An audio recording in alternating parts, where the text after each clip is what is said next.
इधर हॉल में एंटर हुआ था कुछ दवाइयों को लेने के लिए, तो सेल करने और लोगों को मारने के लिए काफी बड़े पैमाने पे मिशंस को एक्टिवेट करता है और इसके लिए वो काफी पॉपुलर भी है। साथ ही उनकी जगह हर जगह की हर तरीके की गई इंफॉर्मेशन आपको मिल सकती है। साथ ही वो प्लेस हर तरीके से काफी अलग है, चाहे दावत, नशा या कुछ और, आपके डिजायर्स को फुलफिल किया जा सकता है। वहाँ पे बैटरीज काफी मोटी और पतली भी हैं। इस टाइम पे जो यान को ड्रुक्सी शहर के बारे में काफी कुछ पता चल गया होता है और इस टाइम पे जो यान एक चीज तो जानता था, डांडियान डिस्ट्रिक्ट और सांग मैंग डिस्ट्रिक्ट, यही वो दो डिस्ट्रिक्ट होने वाली थी जहाँ पे जॉन को जानना था, मतलब जाना था। तभी सालोंग जॉन की तरफ देखते हुए कहते हैं, माय लॉर्ड, आप मेडिसिनल इंग्रेडिएंट खरीदते हैं तो क्या आप उनका यूज खुद करना चाहते हैं?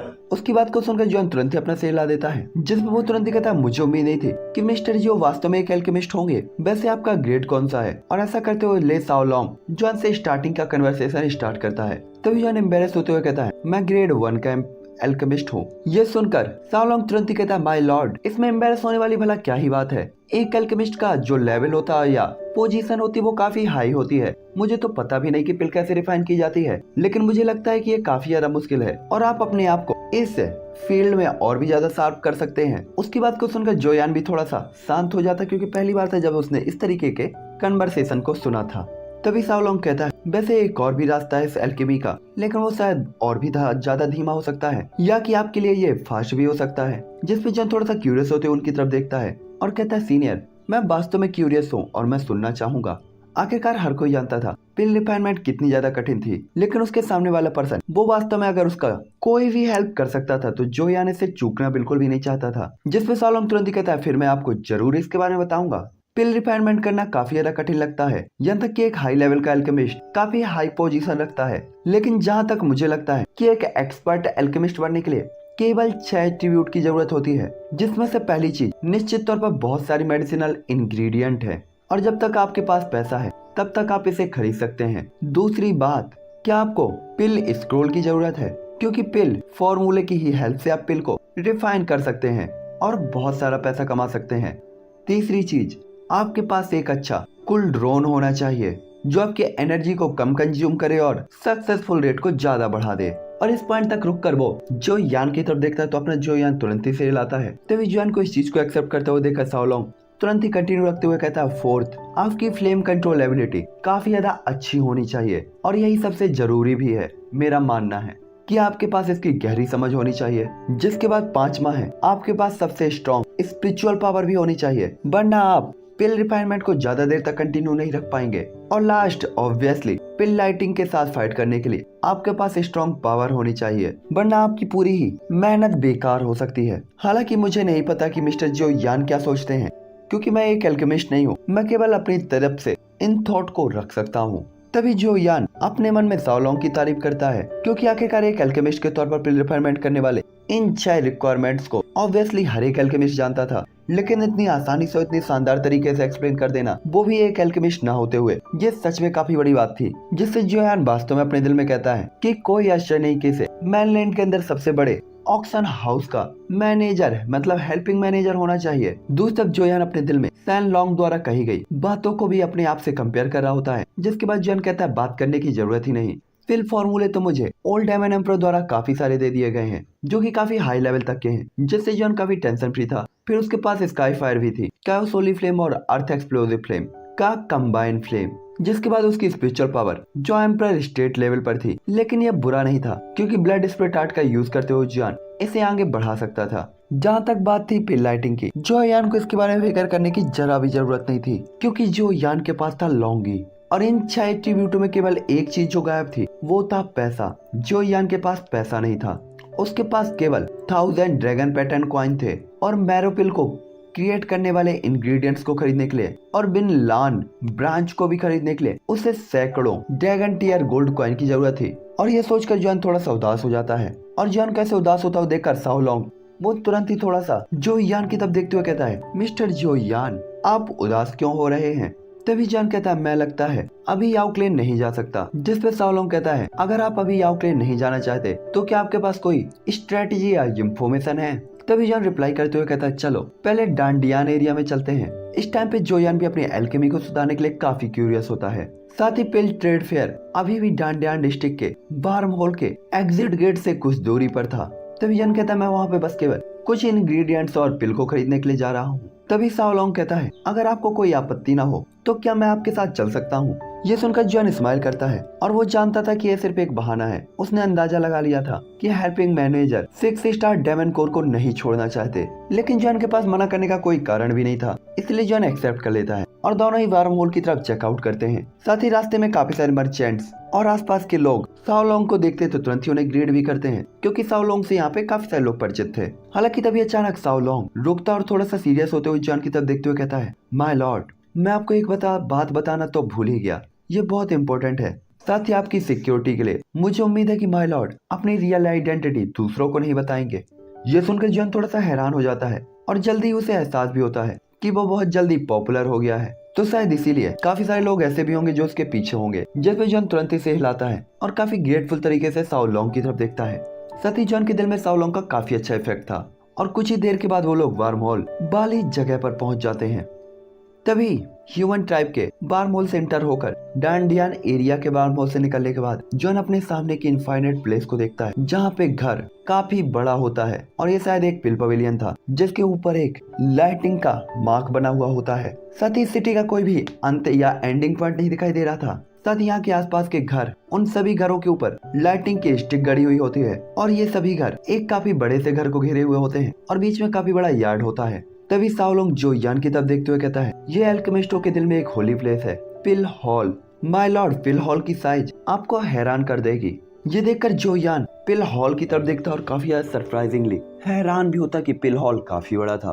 तभी साओलोंग कहता है, माय लॉर्ड, हर कोई ही ऐसा है, जब वो डेंडियन में पहली बार आता है तो उसके रिएक्शन ठीक आपके जैसे ही होते हैं। वैसे क्या आपने रजिस्ट्रेशन नहीं कराया? अगर ऐसा है तो आपको, मुझे लगता है, रजिस्ट्रेशन करा लेना चाहिए अपने एवोल्यूशन के लिए कि आपकी अल्केमी किस लेवल पर है। तभी जॉन कहता है, मैं सिर्फ एम्परर ग्रेड पर हूँ और इतने कम ग्रेड के साथ क्या वास्तव में मेरा रजिस्ट्रेशन एक्सेप्ट किया जाएगा? जिस पर साओलोंग कहता है, तो भी आखिरकार आप एक एल्केमिस्ट हैं, इसीलिए जाना ठीक होगा, कम से कम हमें ट्राई तो करना ही चाहिए। ये सुनकर दोनों ही लोग सीढ़ियों पर चढ़ने लगते हैं और इसके बाद सीढ़ियों के ऊपर चलते ही दूर महल की जैसी एक इमारत उन्हें दिखाई देती है। और जब वो हॉल के इंट्रेंस गेट के ऊपर पहुंचते हैं तो हॉल के ऊपर 5 बड़े वर्ड लिखे हुए होते हैं, टेस्ट और रजिस्ट्रेशन हॉल, जिसपे जोयान और ले साओलोंग अंदर आते हैं। मेन हॉल के बीच में 2 टेबल रखी हुई होती हैं। टेबल के पीछे कुर्सी पर एक ओल्ड मैन पालथी मार के बैठा हुआ होता है, आंखें बंद होती है जैसे वो ध्यान कर रहा हो। वही दूसरा आदमी जब मुहाइयां ले रहा होता है और यहीं पे पास ही में पिल को रिफाइन करने के लिए एक रूम भी होता है। हालांकि तभी जॉन हल्की सी खांसी करता है और ओल्ड मैन अपनी आंखें खोल देता है और जोयान और साओलोंग की तरफ देखता है। साथ ही वो हाफ एजेड मैन भी जमुहाई लेना बंद करके डेस्क में एक दराज ओपन करके एक रजिस्ट्रेशन बुक को निकालता है। तभी ओल्ड मैन कहता है, 1 पर्सन या 2 पर्सन? जिसपे जॉन कहता है, मैं अकेला हूँ। जिसपे ओल्ड मैन कहता है, तो दूसरा बाहर चला जाए। जिसमें ले साओलोंग से हिलाते हुए हॉल के बाहर चले जाते हैं और हॉल के गेट पर जो यान का इंतजार करने लगते हैं। जिसके बाद ओल्ड मैन जो यान की तरफ देखते हुए कहता है, तुमने किस ग्रेड तक का टेस्ट देना चाहोगे? जिसपे जॉन कहता है, एम्परर ग्रेड का। ये सुनकर ओल्ड मैन की आंखें अचानक खुलती हैं और एक्साइटेड होते हुए उसकी आंखें सहन होती हैं। जिसके बाद वो हाफ एजेड मैन की तरफ देखता है और वापस से कोल्ड इंप्रेशन के साथ जो यान की तरफ गुस्से में देखते हुए कहता है, फर्स्ट रैंक की एक फर्स्ट विल, यहाँ पे सभी लोग एम्परर लेवल पर हैं। फर्स्ट ग्रेड की फिल भला किसी के लिए क्या ही यूजफुल होगी? उनकी बात को सुनकर जॉन थोड़ा सा घबरा जाता है और थोड़ा उदास भी होता है। हालांकि वो खुद को रोकते हुए एक पिल आगे बढ़ाते हुए कहता है, क्या एल्डर बता सकते हैं ये पिल कैसी है? तभी वो एल्डर उस पिल को लेते हुए कहता है, इटर्नल पिल। जॉन ने केवल इसी पिल को रिफाइन किया था, इसलिए वो केवल इसी पिल से पूछ सकता था। जिसके बाद वो जो यान को इटर्नल पिल के कुछ इंग्रेडिएंट दे देता है। जिसके बाद हाफ एजेड मैन कहता है, यहाँ पे आओ और रजिस्ट्रेशन करो तुम्हारा नाम। जिसपे जॉन कहने ही वाला था कि जियो यान, तभी उसे साओलोंग की बात याद आ जाती है और वो तुरंत ही कहता है, यान जियो। जिसके बाद वो हाफ एजेड मैन कहता है, यान जियो, कीमत अदा करें। जिसपे जॉन कहता है, पैसे? तो वो हाफ एजेड मैन और ओल्ड मैन तुरंत ही जॉन की तरफ देखते हुए कहता है, तो क्या लगता है आपको कि ये इंग्रेडिएंट आपको फ्री में दे दिए जाएंगे? क्या ये पॉसिबल है? तभी जॉन कहता है, मुझे कितनी कीमत चुकानी है? तभी ओल्ड मैन काफी नाराजगी से जॉन की तरफ देखते हुए कहता है, 500 गोल्ड कॉइन। और जॉन उसे 500 गोल्ड कॉइन निकाल के दे देता है। तभी ओल्ड मैन अचानक ही कहता है, 500 ड्रैगन गोल्ड कॉइन। ये सुनकर जो यान भी हैरान हो जाता है। जॉन को पता था कि इटर्नल पिल की जो मेडिसिनल इंग्रेडिएंट है उनकी कीमत 500 गोल्ड कॉइन के बराबर थी, लेकिन यहाँ 500 ड्रैगन कॉइन लिए जा रहे थे। तभी जॉन कहता है, क्या 500 ड्रैगन गोल्ड कॉइन? और तुरंत ही जॉन अपने ऑरे को रिलीज करता है और काफी गुस्से में ओल्ड मैन की तरफ देखता है और कहता है, क्या तुम पैसे नहीं चुरा रहे हो? तभी ओल्ड मैन भी और तेज से कहता है, पैसे? जिसके बाद जॉन कहता है, मैं निश्चित तौर पर टेस्ट देना चाहता हूँ और मैं टेस्ट के बाद पिल रिफाइन करके लाता हूँ। इस टाइम पे जो यान की आवाज भी तेज थी। तभी हाफिज जेडमैन भी जोर से हंसता है और कहता है, लड़के मैंने तुमसे क्या कहा, टेस्ट के लिए या तो तुम कीमत चुकाओ या कभी टेस्ट मत दो, और अगर तुम अपनी पिल को लाना चाहते हो तो इसके बारे में सपना देखो। तभी उसकी बात को सुनकर जोयान और भी ज्यादा नाराज हो जाता है और उसके हाथ के हल्के से फ्लिप के साथ उसके हाथ में इटर्नल पिल के मेडिसिनल इंग्रेडिएंट दिखाई देते हैं। और इसके बाद वो कहता है, तो अब मैं जाकर टेस्ट दे सकता हूँ, और सीधा ही अंदर कीमिया यानी कि एल्केमी रूम के अंदर चला जाता है। ये देखकर ओल्ड मैन और हाफिज जेडमैन दोनों एक ही टाइम पे आगे बढ़ के जोयान को रोकने के लिए बढ़ते हैं, लेकिन जोयान इतना तेज होता है कि वो जोयान को टच तक नहीं कर पाते और अनबैलेंस होकर एक दूसरे से टकरा जाते हैं। जिसके बाद जोयान अपनी नाराजगी को साइड में रखते हुए अपनी फ्लेम्स को एक्टिवेट करता है। तभी जमीन से नीली पीली फ्लेम्स निकलती हैं और हाफिज जेडमैन को दूर भेज देती हैं। हालांकि जो ये हाफिज जेडमैन होता है उसकी पावर 3 स्टार डाउडी पर ही थी, पर ये जोयान के लिए मैच बिल्कुल भी नहीं था, जिसके पास उसकी स्काई फायर का प्रोटेक्शन था। हालांकि ओल्ड मैन जॉन के फ्लेम बैरियर से डॉज कर चुका होता है और जॉन के सामने खड़ा हो जाता है। साथ ही जॉन की स्काई फायर को वो लालच से देख रहा होता है और काफी क्रुएल्टी से स्माइल करते हुए कहता है, तुम्हारी हिम्मत कैसे हुई एल्केमी हॉल के अंदर किसी को चोट पहुंचाने की, तुम्हें मुझे क्रूअल बनने पर तुमने मुझे मजबूर कर दिया है। और इससे पहले कि वो अपना बात एंड कर पाता, वो पावरफुल ऑरे को चार्ज करता है जो यान की तरफ बढ़ता है और जॉन को घुटन फील होने लगती है। यहाँ तक कि जो यान वहाँ पे लगभग हिलने डुलने में भी कैपेबल नहीं था। जिसके बाद ओल्ड मैन तुरंत ही कहता है, जो भी एल्केमी हॉल के अंदर ऐसा करने की हिम्मत करेगा उसे मार दिया जाएगा। लड़के मैं केवल तुम्हें उन चीजों के लिए दोषी ठहरा रहा हूँ जो चीजें तुम्हारे पास नहीं होनी चाहिए थी। और इसके बाद एक एनर्जी स्लॉट कंडेंस होकर सीधा जो यान की तरफ जाने लगती है। साथ ही जॉन को अपने दिल में काफी डर भी लग रहा होता है। तभी ओल्ड मैन कहता है, गो टू हेल, और वो एनर्जी स्लॉट सीधा ही जोयान के गले की तरफ बढ़ती है। और इससे पहले कि वो जोयान से टकरा पाती है, एक ब्राउन शैडो अपेयर होती है जो यान को पकड़ के पीछे की तरफ घूम जाता है। साथ ही वो शैडो से एल्केमी हॉल के गेट के बाहर सीढ़ियों के पास ले जाती है। साथ ही ये स्पीड काफी ज्यादा खतरनाक थी, यहाँ तक कि जोयान के 3000 लाइटिंग मूवमेंट और एक्सप्लोसिव स्टेप से भी काफी ज्यादा। और काफी देर तक ऐसे ही खतरनाक स्पीड से आगे बढ़ने के बाद वो फिगर धीरे धीरे शांत होती है और ये साओ लॉन्ग होते हैं जिसने जो यान को बचाया था। ये देखकर जोयान तुरंत ही साओ लॉन्ग को धन्यवाद देता है और कहता है, मुझे बचाने के लिए बहुत बहुत धन्यवाद सीनियर। तभी साओ लॉन्ग तिरछी नजर से जोयान की तरफ देखते हुए कहता है, क्या तुम मौत को चैलेंज करना चाहते हो? और ऐसा कहते वो सिर घुमाकर आगे जाने लगता है। तभी जोयान कहता है, मैं इस टाइम पे जोयान जानता था कि अगर साओ लॉन्ग उसे नहीं बचाता तो वो उसकी लाइफ काफी ज्यादा खतरे में होती। तभी जोयान कहता है, वो लोग गलत कर रहे थे, वे लोगों को लूट रहे थे और उन्होंने सब चीजें शुरू की। और इस टाइम पे जोयान काफी गुस्से में होता है। तभी साओ लॉन्ग कहता है, क्या आपको लगता है कि आप उसे धमका सकते हैं? आप केवल कड़ी मेहनत कर सकते हैं। आपको पता है कि वो ओल्ड मैन कितना खतरनाक है। ओल्ड मैन के पास 4 स्टार डाउडी लेवल के लेट स्टेज की पावर है। क्या आपको लगता है आप उससे लड़ सकते हैं? और आपको अपनी स्काई फायर को शो करने की क्या जरूरत थी? क्या आपको पता नहीं है कि एक एल्केमिस्ट के लिए स्काई फायर का क्या मतलब होता है? और अगर मैं एक एल्केमिस्ट होता तो मेरे लिए भी आपको मारकर इस खजाने को आपसे छीन लेने का विचार जरूर होता। और अगर वो वहाँ पे आपको मार भी देते तो भी उन्हें कोई भी पनिशमेंट नहीं दी जाती। साओ लॉन्ग इस टाइम पे गुस्से में होता है और जॉन को कंटिन्यू डांट रहा होता है। तभी जॉन कहता है, मैं बस चीजों को बड़ा करना चाहता हूँ और पिल पवेलियन के मैनेजर को इस सिचुएशन के बारे में बताना चाहता हूँ। और इस टाइम पे जॉन अपने मन की स्ट्रेटजी को बताता है। तभी साओ लॉन्ग थोड़ा सा शांत होते हुए कहता है, क्या आपको लगता है कि मैनेजर पर्सन को पता नहीं होगा? और वैसे भी वो पर्सन काफी ज्यादा मिस्टीरियस है। तभी साओ लॉन्ग कहता है, उनके लिए सिर्फ केवल पैसा मायने रखता है और वो 500 ड्रैगन पेटेंट सिक्के ऑब्वियसली आपको ब्लैकमेल करके मांग रहे थे, क्योंकि उन्हें वो सिक्के मैनेजर्स के साथ डिवाइड भी करने पड़ते हैं। और उन्होंने आपसे ऐसा कहने की हिम्मत इसलिए की क्योंकि आप 1 स्टार के एल्केमिस्ट थे। अगर आप यही 4th या 5th रैंक के एल्केमिस्ट होते तो वो कभी भी आपसे ऐसी बात करने की हिम्मत नहीं करते। तभी जॉन साओ लॉन्ग की तरफ देखते हुए कहता है, आप पहले ही जानते थे? ये सुनकर साओ लॉन्ग थोड़ा सा लड़खड़ाते हुए कहता है, मैंने इसके बारे में पहले सुना था, और थोड़ा सा एम्बेरस भी होता है। जिसके बाद वो कहता है, मैंने कभी नहीं सोचा था कि तुम इतना जल्दी गुस्से में आ जाओगे। तभी जॉन कहता है, सीनियर आपकी स्पीड काफी ज्यादा फास्ट थी, यहाँ तक कि एक 5 स्टार डाउडी भी आपको कंपेयर नहीं कर सकता था। क्या आपकी पावर वास्तव में 5 स्टार डाउडी पर है? जिस पर साओ लॉन्ग थोड़ा सा जोयान की तरफ देखता है और कहता है, मेरी स्पीड थोड़ी अच्छी है, वैसे तुम कैसे कह सकते हो मैं 5 स्टार डाउडी पर हूँ? जिस पे जोयान सिर खुजलाते हुए कहता है, मैं बस वो तुक्के मार रहा था, मैं बस अंदाजा लगा रहा था। जिस वो कहते हैं, अच्छा लड़के तो तुम वास्तव में मुझे ब्लैकमेल कर रहे हो, वैसे मार्केट बस पास में ही है। जिस पे जॉन कहता है, मार्केट पास में है तो चलिए चलते हैं।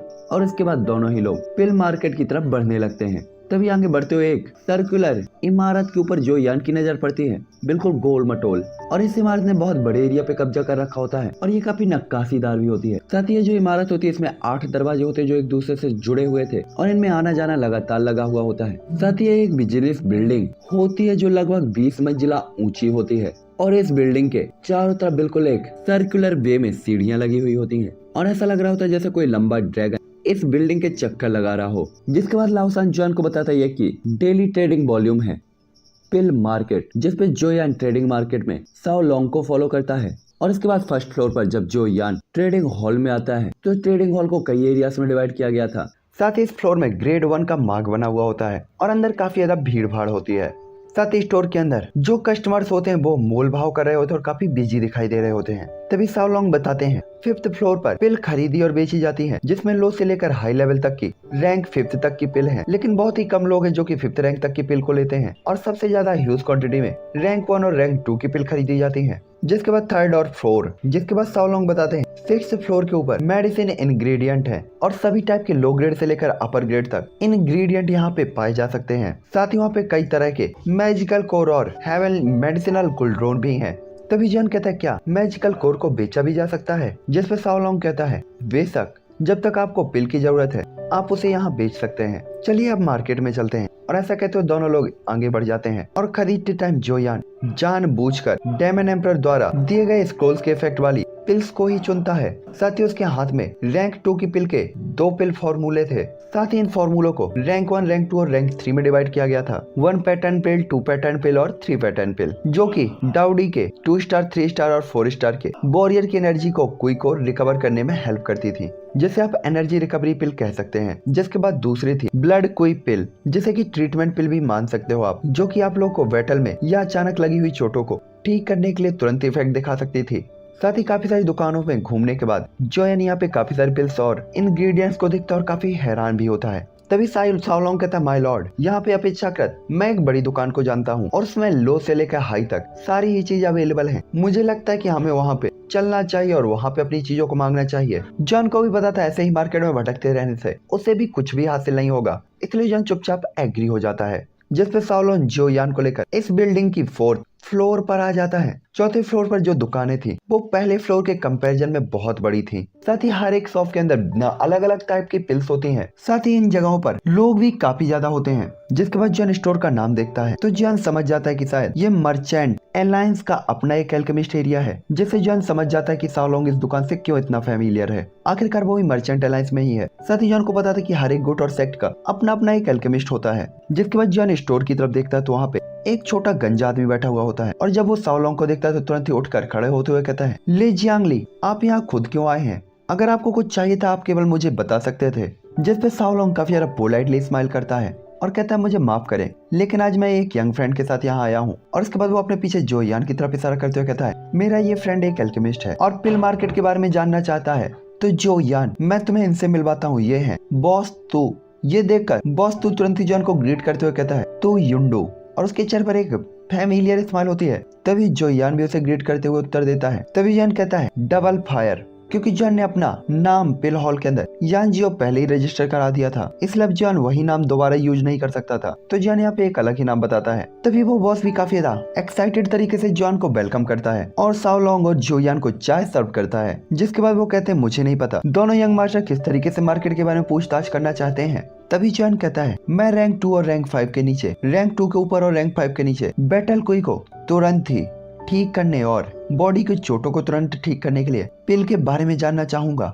ये देखकर वो तुरंत ही कहता है यंग मास्टर, आपकी आंखें तो काफी अच्छी हैं। ये वो 2 टाइप की पिल्स है जो सबसे ज्यादा बिकती हैं और लगभग वो सभी लोग जो यहाँ पे पिल खरीदने आते हैं ये 2 पिल तो वो जरूर ही लेते हैं। हालांकि इनके ग्रेड हाई नहीं है, इसीलिए काफी सारे लोग इन्हें रिफाइन करते हैं, इसलिए इनकी कीमत ज्यादा महंगी नहीं है। तभी जॉन कहता है क्या आप इसके बारे में मुझे और बता सकते हैं? साथ ही जॉन इसकी कीमत जानना चाहता था। तभी बॉस तू खड़े होते हुए सेल्फ से कुछ पिल्स को निकालते हुए जो यान की तरफ आकर बैठ जाते हैं और कहते हैं मेरे पास केवल यही है। जिसके बाद वो एक पिल बढ़ाते हुए कहता है ये आपकी चोटों को ठीक करने के लिए 2 पैटर्न ब्लड रिटर्निंग पिल है और 3 पैटर्न ब्लड रिकवरी पिल, और इनकी कीमत 1 ड्रैगन टेल और 5 ड्रैगन टेल है। तभी जॉन कहता है इन दोनों पिल के बीच में कीमत का 5 गुना ज्यादा अंतर, ये क्यों? का इफेक्ट काफी ज्यादा स्लो हो जाता है 2 पैटर्न पिल का, लेकिन वहीं पे 3 पैटर्न पिल उसकी स्पीड काफी ज्यादा फास्ट होती है, इसीलिए 2 पैटर्न पिल के कंपैरिजन में 3 पैटर्न पिल काफी ज्यादा बिकती है। तभी जॉन कहता है इनका सेलिंग कितना होगा? जिसमें बॉस तो तुरंत ही कहते हैं एवरेज लोगों की रिक्वायरमेंट तो काफी बड़ी है, लेकिन प्रॉफिट अभी भी काफी कम है। जॉन बॉस 2 के आंसर का तुरंत ही मतलब समझ जाता है और तुरंत ही अपना सिर भी लाता है। तभी बॉस 2 3 अलग पिल उठाते हुए जॉन की तरफ रखते हुए कहता है, ये वेटल कुई को ठीक करने वाली पिल है और इन्हें हुई की पिल, अपन इसे क्विक रिकवरी पिल कहेंगे। यहाँ पे 2 पैटर्न पिल 2 स्टार डाउडी के पीक लेवल की वर्ड की पावर को वापस से कवर कर पा सकती है और 1 मिनट से भी कम के टाइम के अंदर वो अपनी बैटल क्विक को 20% तुरंत ही कवर कर सकता है। साथ ही बाजार में इसकी कीमत 13 ड्रैगन पैटर्न गोल्ड कॉइन है। तभी जॉन कहता है 1 मीटर के अंदर 1 मिनट के अंदर पूरी ही ओरिजिन क्विक को वापस से कवर कर सकता है और पिल स्वैलो करते ही 20% कवर कर सकता है। तो जॉन काफी हैरान होता है। जिसके बाद 3 स्टार डाउडी की पावर को रिकवर करने वाली पिल, उसकी कीमत 100 ड्रैगन पैटर्न गोल्डन कॉइन है। और लास्ट है 4 पैटर्न पिल, जो एक समय में 4 स्टार डाउडी लेवल के वॉरियर की पावर को तुरंत ही 30% और 1 मिनट के अंदर पूरी पावर को रिकवर कर सकती है। लेकिन इसकी कीमत काफी महंगी है और ये हर एक पिल की कीमत 300 ड्रैगन पैटर्न गोल्ड कॉइन है। तभी जॉन कहता है, इस बार आपने इस पिल के बारे में कोई पैटर्न नहीं कहा। क्या इस पिल का कोई पैटर्न नहीं है जो 4 स्टार डाउडी की पावर को रिकवर कर सकती है? जिसमें बॉस 2 काफी ज्यादा हैरान तरीके से जॉन को देखते हैं और इसके बाद वो साओलोंग की तरफ देखते हैं। तभी साओलोंग उसके इंप्रेशन को देखते हुए तुरंत ही कहता है, मेरा फ्रेंड कुछ ही टाइम पहले डाउडी कॉन्टिनेंट में आया है, उसे यहाँ की नॉर्मल चीजों के बारे में बहुत कुछ पता नहीं है, इसलिए क्या बॉस 2 उसे समझाने की मदद कर सकते हैं? साओलोंग ने जो कहा वो सुनकर बॉस 2 तुरंत ही एक्साइटेड हो जाता है क्योंकि उसे कोई परेशानी नहीं थी। इसलिए वो कहता है, अगर आपका कोई भी क्वेश्चन इस पिल से या किसी भी पिल से रिलेटेड है, आप बेझिझक मुझसे पूछ सकते हैं। साथ ही वो रुकते हुए कहता है, एक बार से मेरा मतलब था कि जब आप कोई पिल को एक बार सॉल्व करते हैं तो उसका इफेक्ट सेम ही होता है, लेकिन अगर आप तुरंत ही कोई दूसरी पिल को ही सॉल्व करते हैं तो उसका एक प्रोसेस होता है। तो जब तक आप एक पिल को सॉल्व करके रिफाइन नहीं कर ले, कोई को तुरंत ही रिकवर कर दे। साथ ही जो यान की बात को सुनकर चाय को निकलता है और उसके इंप्रेशन हरे हो जाते हैं। हालांकि बॉस 2 कोई भी रिएक्शन नहीं देते और वो कहते हैं, मैंने ऐसी पिल के बारे में कभी नहीं सुना। तो जॉन कहता है, मैं बस ऐसे ही पूछ रहा हूँ कि अगर कोई हो तो उसकी कीमत कितनी होगी? ये सुनकर बॉस 2 कहते हैं, ये कहना काफी कठिन है कि अगर वास्तव में कोई ऐसी पिल है तो उसका ग्रेड भी काफी हाई होना चाहिए, तो कीमत भी काफी ज्यादा ही होगी और मुझे लगता है नॉर्मल लोग तो उसे ले भी नहीं पाएंगे। साथ ही मुझे लगता है साओलोंग इस चीज का जवाब ज्यादा अच्छे से दे सकते हैं। और उसके बाद बॉस 2 जो यान की सवाल को बॉस 2 की तरफ डाइवर्ट कर देते हैं, जिस उनका साओलोंग जो कि काफी देर से शांत था, बॉस 2 और जो यान को अपनी तरफ देखते हुए देखकर काफी हैरान होता है। साथ ही उन्हें यकीन था कि जॉन के हाथ में एक ऐसी पिल होनी चाहिए जो ओरिजिन क्विक को तुरंत ही पूरी तरीके से रिकवर कर सकती है। साथ ही उसे लग रहा होता कि शायद डेमन एम्पर से ही जॉन को ये सारी चीजें मिली होंगी। साथ ही उसे पता था जो यान का नाम भी पूरे डाउडी कॉन्टिनेंट के अंदर फैल चुका था और वो यही सोच रहा होता कि डेमन क्लेन के अंदर अब किस तरीके के चेंजेस उसे फ्यूचर में देखने को मिलेंगे और डेमन एम्पर वास्तव में पूरे कॉन्टिनेंट में किस तरीके के चेंजेस लाएंगे। साथ ही इस टाइम पे मर्चेंट अलायंस जो यान के बारे में ज्यादा चिंतित था, जिसने ब्लड डायमंड ऑर्डर भेजा था, आखिरकार एकमात्र ऐसा पर्सन जो कि एशियन टॉम से बाहर आया था, कोई भी इस बात पे विश्वास नहीं करेगा कि उसने ओल्ड डेमन एंसेस्टर को नहीं देखा था और उनसे कोई भी प्रॉफिट नहीं लिया था। साथ ही यहाँ पे सभी को पता था कि ओल्ड डेमन एम्पर की जितनी भी चीजें होंगी वो काफी प्रीसियस होंगी और उन्हें लग रहा था कि जो यान डेमन ट्राइब की चीजों को यूज करने में कैपेबल नहीं हो सकता, इसलिए वो केवल उन्हें बेचने का इरादा रखता था और इसलिए मर्चेंट अलायंस पीछे नहीं हटना चाहता था और ये चीजें खरीदना चाहता था। और इस टाइम पे उनके लिए सबसे पसंदीदा चीज ओल्ड डेमन एंसेस्टर के पिल फॉर्मूले थे, क्योंकि जो इनक्रिप्शंस थे उसके अकॉर्डिंग ओल्ड डेमन एम्पर एक एल्केमिस्ट थे, ये सभी को पता था। उन्होंने अपने जीवन में काफी रेयर इंग्रेडिएंट और रेयर स्क्रोल्स को अपनी लाइफ में इकट्ठा किया था, यहाँ तक कि जो भी उन्हें पिल फॉर्मूला पसंद आ जाता था उसे प्राप्त करने के लिए वो अपना सबसे बेस्ट एफर्ट करते थे। यहाँ तक कि कुछ क्लेनों को उन्होंने नष्ट तक कर दिया था अपनी पावर के साथ। साथ ही सबसे खतरनाक चीज ये थी कि उन्हें जब पिल फॉर्मूला मिल जाता था तो वो उन सभी लोग को मार देते थे जिन्हें उस फॉर्मूले के बारे में पता होता था, जिससे ये पिल फॉर्मूले पूरी तरीके से एक अनबीटेबल बन गए होते हैं। लेकिन एशियन डिजास्टर के बाद ओल्ड डेमन एम्पर मार दिए गए थे और उनके साथ ये सारे पिल फॉर्मूले भी दुनिया से गायब हो गए। साथ ही मेडिसिनल पिल इस कॉन्टिनेंट के अंदर सबसे ज्यादा प्रॉफिटेबल बिजनेस रहा था, इसलिए हर कोई वास्तव में इन चीजों से जेलसी भी फील करता था और मर्चेंट अलायंस इन पिल के फॉर्मूलों को एक बार वापस पाकर उन्हें काफी हाई कीमत में बेच सकता था, या कि वो खुद इन्हें रिफाइन करके एक बार फिर से अपने खुद के पिल बिजनेस को स्टार्ट कर सकता था, जिसके कारण डांडियान में कोई भी उनके साथ कॉम्पिटिट नहीं कर सकता था। साथ ही एल्केमिस्टों के लिए होली लैंड के तौर पर एल्केमी हॉल पूरे ही कॉन्टिनेंट में पिल को सप्लाई करने का एकाधिकार रखता था, मतलब अकेले ही पिल सप्लाई करता था। साथ ही ये काफी सारे मेडिसिनल इंग्रेडिएंट को भी खरीदता था और मर्चेंट अलायंस भी बिल्कुल एक ऐसी ही ताकत बनना चाहता था। साथ ही वो स्पष्ट तौर पर जानता था कि क्या था। साथ ही उसने पहले ही देख लिया था कि जॉन बिल्कुल भी एलाइट फैमिली का बच्चा नहीं लगता था। आखिरकार एक एलाइट फैमिली के बच्चे के लिए गोल्ड कॉइन निकालना इम्पॉसिबल था। हालांकि बेशक वो नहीं जानता था कि जो यान है, लेकिन उसे जॉन थोड़ा सा मिस्टीरियस लगा था। आखिरकार भले ये जो यान होता ना होता, 6 स्टार कोर के बारे में बात करना तो फिर भी उसके लिए सही था, लेकिन अब उसे पूरी तरीके से कंफर्म हो चुका था कि यही जो यान था जिसे वो वास्तव में ढूंढ रहे थे।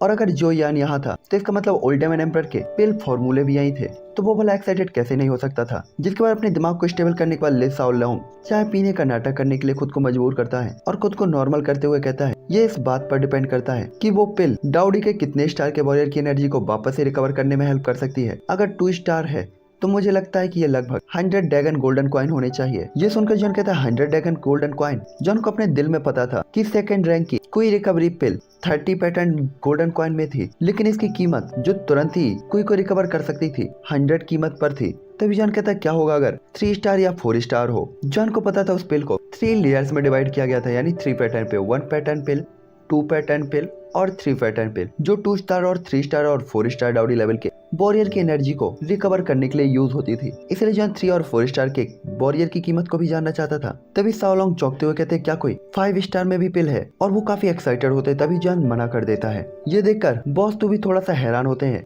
कि अगर 5 स्टार की नहीं है, इसका मतलब ये था कि जॉन के पास 2 स्टार, 3 स्टार और 4 स्टार की हेवन को चैलेंज करने वाली ऐसी पिल हो सकती है। और यही एक रीजन था कि ले जियांग लिया की लाओ सोंग साओ लोंग जॉन के साथ खुद आ रहा था। साथ ही जॉन को इस पिल की कीमत के बारे में कोई भी अंदाजा नहीं था, न ही इसकी प्रीसियस और रेयर होने का। जॉन बस इसकी कीमत जानना चाहता तो इसे काफी इजी समझ रहा था, क्योंकि वो चाहता था पिल रिफाइनमेंट के लिए पर्याप्त पैसा कमाना और जितना जल्दी हो सके एम्परर टियर 5 रैंक की मैरो पिल को रिफाइन करना, क्योंकि अगर उसकी फिजिकल स्ट्रेंथ बढ़ जाती है तो उसकी बॉडी के अंदर वो मॉन्स्टर ब्लड को भी अब्सॉर्ब कर सकता था। तभी साओ लोंग कहते हैं ये बात तो अच्छा होगा अगर 3 स्टार और 4 स्टार डाउडी लेवल की पावर को कोई पिल फिर से तुरंत ही रिकवर कर दे। तो मेरा हिसाब है कि 3 स्टार पिल की कीमत कम से कम 300 ड्रैगन गोल्ड कॉइन या 400 ड्रैगन गोल्ड कॉइन होनी चाहिए, और 4 स्टार इसकी कीमत सबसे ज्यादा होनी चाहिए और इसकी रिक्वायरमेंट भी सबसे ज्यादा होनी चाहिए, और कम से कम इसकी कीमत 2000 ड्रैगन गोल्ड कॉइन होनी चाहिए। बॉस तो भी अपना से हिलाता है, क्योंकि वो भी इस चीज से एग्री था। तभी जॉन कहता 4 स्टार वाली पिल इतनी महंगी है, फिर भी इसकी रिक्वायरमेंट इतनी ज्यादा क्यों। तभी बॉस तू कहते हैं लाइफ को बचाने के कंपैरिजन में पैसा काफी छोटा होता है छोटे साथी। तभी जॉन कहता 4 स्टार डाउडी लेवल की वॉरियर की लाइफ से इसका क्या लेना देना। तभी साओ लोंग हंसते हुए कहते हैं, हंसते हुए जो जॉन की तरफ देखते हैं, जिससे जॉन भी थोड़ा सा एम्बेरेस फील करता है और उसके बाद सिर को हिलाते हुए कहता है मैं बस 1 साल के लिए यहाँ पे आया हूँ, इसलिए मैं अभी ज्यादा चीजें नहीं जानता। तभी बॉस तो जॉन की तरफ देखते हुए कहते हैं छोटे साथी मुझे 3 स्टार डाउडी पर पहुंचने के लिए 3000 साल लग गए, जो कि अभी भी बहुत तेज हैं, लेकिन आप 1 साल के लिए यहाँ पे और आप 3 स्टार डाउडी पर हैं। जिसके बाद वो एक इंफॉर्मेशन लाइट जॉन के दिमाग में भेजते हैं और कहते हैं इससे आपको पता चल जाएगा कि ये कीमत इतनी ज्यादा क्यों है। जिसके बाद जॉन को समझ में आता है 1 स्टार से 3 स्टार तक और 3 से 4 तक हर चीज नॉर्मल होती है, लेकिन 4 स्टार डाउडी को जब 5 स्टार डाउडी पर ब्रेक थ्रू करना होता है तो 5 स्टार का जो एम्परर टेबुलेशन होता है वो काफी खतरनाक होता है। साथ ही इसे एक नाइटमेयर के तौर पे भी माना जा सकता है, इसलिए फिजिकल स्ट्रेंथ तो ज्यादा होनी ही चाहिए, साथ ही आपकी पावर भी ज्यादा होनी चाहिए। यहाँ तक कि डेमन क्लेन और मॉन्स्टर क्लेन जिनकी फिजिकल स्ट्रेंथ काफी खतरनाक है, वे भी इसे बर्दाश्त नहीं कर सकते और तुरंत ही लाइटिंग में राख में बदल जाते हैं। हालांकि काफी सारे 4 स्टार डाउडी काफी हाई लेवल के आर्मर्स का यूज करके 5 स्टार टेबुलेशन से बच सकते थे, लेकिन ऐसा करना उनके लिए काफी ज्यादा मुश्किल था, क्योंकि ऐसे आर्मर्स मिलना भी इम्पॉसिबल था, क्योंकि वो आर्मर्स कम से कम 7 स्टार डाउडी लेवल के वॉरियर की बॉडी से बना हुआ होना चाहिए, यानी कि मॉन्स्टर की बॉडी से, तब जाके वो 5 लेवल के टेबुलेशन को झेल सकता था। लेकिन ऐसा मिलना इम्पॉसिबल ही माना जा सकता है, और अगर ये है भी तो इसके लिए जो कीमत थी वो और भी ज्यादा हो सकती थी। इसीलिए अक्सर लोग काफी हजारों सालों तक अपनी फिजिकल स्ट्रेंथ को ही बढ़ाते रहते थे और अपनी पावर को, साथ ही वो कोई रिकवरी पिल का भी यूज करते थे ताकि ट्रेवलेशन के टाइम पे उनकी डेन हो चुकी कोई को वो वापस से रिकवर कर सके। और यही एक रीजन भी था कि यह पिल इतनी ज्यादा महंगी थी, क्योंकि ये उनकी लाइफ को सेव कर सकती थी। तभी जॉन कहता है समझ गया, और वो अपनी आंखें खोलता है। तो चलो इसके साथ ही ये एपिसोड अब यहीं पे एंड करते हैं। आई होप कि आपको एपिसोड पसंद आया होगा, और यहाँ पे हमारे 240 चैप्टर कंप्लीट हो चुके हैं। स्पीड काफी फास्ट है, तो ये मत कहना कि स्पीड स्लो है। ओके, तो लाइक से सब्सक्राइब मार दो। मैं मिलता हूँ नेक्स्ट एपिसोड पे।